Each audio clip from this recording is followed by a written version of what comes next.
Islam itu datang membebaskan perbudakan. Nabi itu dihadiahi oleh seorang raja namanya Kaukas, seorang perempuan untuk jadi asisten bantu Nabi, namanya Maryah Al-Qibtiyah dari Mesir. Dari Maryah inilah lahir seorang anak bernama Ibrahim, yang kemudian meninggal dunia dalam suasana sedang apa? Khusuf. Khusuf itu gerhana. Makanya orang menyimpulkan saat gerhana ini semua alam sedih karena putranya Nabi Muhammad meninggal, yaitu Ibrahim. Maka turunlah syariat sholat khusuf, sholat gerhana untuk menjelaskan bukan karena meninggalnya ini, tapi ini fenomena alam yang menunjukkan hikmah dari Allah. Nah, para ulama ada yang menyebutkan ini 12 masuk golongan, ada yang membedakan untuk mengenang sejarah dan memberikan dampak hukum tetap 11 plus 1. Ada yang jawab 11 plus 1 tidak? Berarti aman. Padahal saya itu sudah menyiapkan logam mulia yang bisa jawab, saya kasih itu. Alhamdulillah. Waktu habis. Dan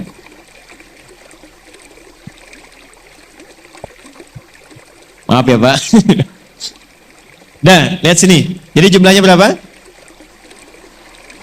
Tahan dulu sebentar. Ya, pertanyaan kedua.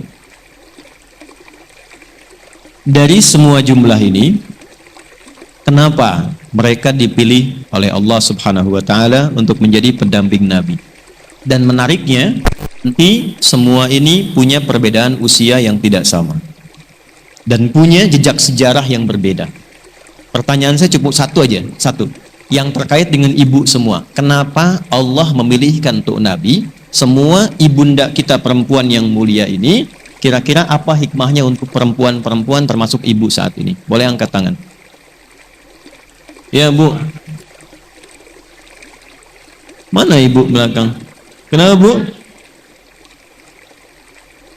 Oh, mewakili DKM? Mewakili sifat-sifat wanita. Di mana? Di langit? Di bumi. Ya, Ibu benar. Ibu dapat. Ini ya. Nah, baik.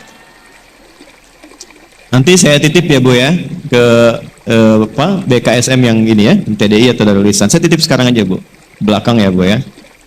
Kan Bu. Jangan dibuka sekarang, simpan aja Bu, simpan dulu. Ya, balik sini, fokus lagi. Ini poin utamanya. Mengapa Allah pilihkan ibunda mulia ini? Kita sebut ibunda karena ini ibu kita semua. Dan itu Allah yang perintahkan.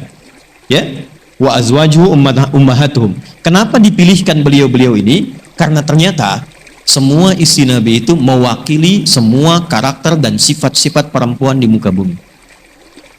Jadi semua karakter perempuan yang hidup di bumi itu terwakili semuanya oleh 12 orang mulia ini. Semuanya. Dari yang hobinya ngaji seperti ibu sekarang bikin pengajian, sampai yang bikin kue, sampai yang suka fashion, itu ada nasabnya. Jadi kalau ibu datang pengajian seragaman, kalau pengen ada seragam yang syar'i yang bagus, itu ada nasabnya. Kalau ibu suka bikin kue, yang bikin kuenya ada berkahnya, itu ada nasabnya. Kalau ibu bikin majlis taklim yang digabungkan, pengen tahu jadwalnya kapan, materinya apa, bagaimana mengaturnya, itu ada juga sanadnya. Dan semua terwakili di 12 orang ini.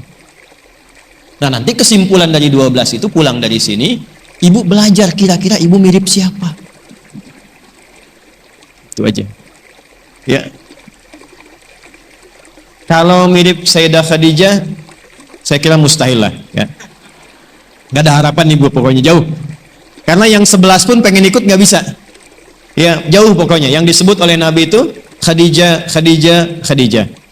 Ya, tapi nanti bisa dipelajari, setidaknya bisa mendapatkan keberkahannya. Yuk kita mulai pelan-pelan. Saya tidak akan rinci namanya dulu sampai 12 itu. Saya akan rinci sifat umumnya dulu, karena ini yang paling penting. Jadi kita ambil keteladanan dulu yang Allah telah didik mereka. Ini poinnya. 12 ini punya karakter beda-beda, tapi oleh Allah dibuat standar pendidikan yang sama, sehingga menjadi ideal. Jadi ada yang standar, Kalau ibu ingin menjadi misalnya perempuan yang salehah, meneladani istri Nabi, standarnya apa? Nah, yang standar ini nanti dirinci sesuai dengan sifatnya. Jelas ya? Yuk kita buat standar umum dulu, mengacu kepada value atau nilai-nilai yang disampaikan Al-Quran. Surah ketiga-tiga, kembali lagi. Ayat 32 sampai 33. Ayat 32 sampai 33. Halaman 423. Ada? 422, 423. Al-Ahzab ayat 32 sampai 33. Tadi ibu baca yang ngaji Quran, saya sayup-sayup dengar. Sudah? Bismillahirrahmanirrahim. Ya nisa'an nabi lastunna ka ahadim minan nisa'i inittaqaitunna. Ada? Oke. Jadi standar satu dulu ya. Ya nisa'an nabi, wahai istri-istrinya Nabi. Saya ulang ya, wahai istri-istrinya lastunna ka ahadim minan nisa. Kalian tidak sama dengan satu pun perempuan di bumi. Kalian tidak sama dengan satu pun perempuan di bumi. Artinya istimewa. Tahan sampai sini, Bu. Tahan dulu sebentar. Yang dimaksud tidak sama dengan satu pun manusia di bumi, itu ada dua makna. Ada yang khusus untuk istri Nabi saja. Maksudnya, kalian istri Nabi, yang lain bukan. Dan mereka itu menjadi istri Nabi di dunia dan menjadi istri Nabi di akhirat. Dunia akhirat. Jadi di dunia mendampingi Nabi, di akhirat bersama Rasulullah Sallallahu Alaihi Wasallam. Itu kekhususan yang untuk mereka saja. Ya, ibunda kita. Tapi yang kedua, itu membawa namanya value, nilainya. Mereka ditetapkan istimewa karena oleh Allah diberikan standar pendidikan. Maksudnya kalau kita putra-putrinya, anak-anaknya, ibu yang perempuan-perempuan, ingin masuk dalam golongan yang istimewa itu, ikut standar ini. Walaupun levelnya nggak sama dengan istri Nabi. Tapi minimal naik level jadi istimewa. Bahasa bebasnya begini. Wahai putri-putrinya, istri-istri Nabi, ibu nih. Kan di Quran disebutkan istri-istri Nabi itu ummahatul mukminin, ibunda kita semua. Kalau ingin meniru ibunda, jadi istimewa yang nggak sama dengan umumnya perempuan. Ikut ini. Jadi kalau ibu ikuti ini, diteladani ini, status ibu naik di hadapan Allah, dibedakan dengan perempuan pada umumnya. Jadi walaupun sekarang banyak perempuan di luar, di muka bumi ini, ibu masuk ke sini, langsung masuk golongan istimewa. Jelas? Baik. Ya nisa'an nabi, wahai istri-istri Nabi sallallahu alaihi wasallam, lastunna ka ahadim minan nisa. Kalian enggak sama dengan perempuan pada umumnya. Baik.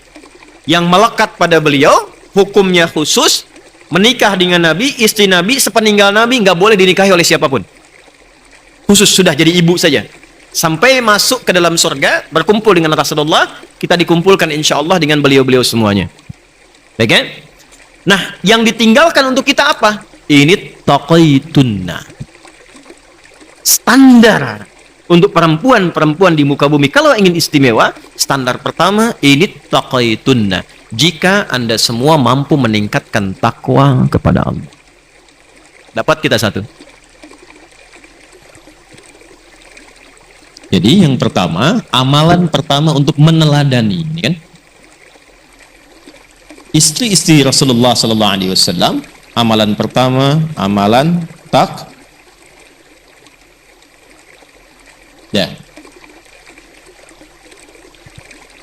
Sudah? Satu dulu sebelum masuk ke ayat 33, satu dulu.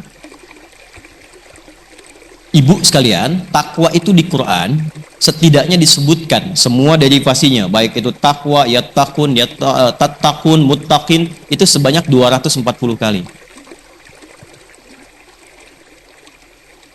Jadi kalau ibu ingin meningkatkan takwa kepada Allah, maka harus dikeluarkan 240 kata ini. Jelas? Jelas? Ya, kalau sudah jelas, sudah. 240 ini dibagi 3. Dibagi 3. Nah, tiga ini yang nanti kita akan turunkan.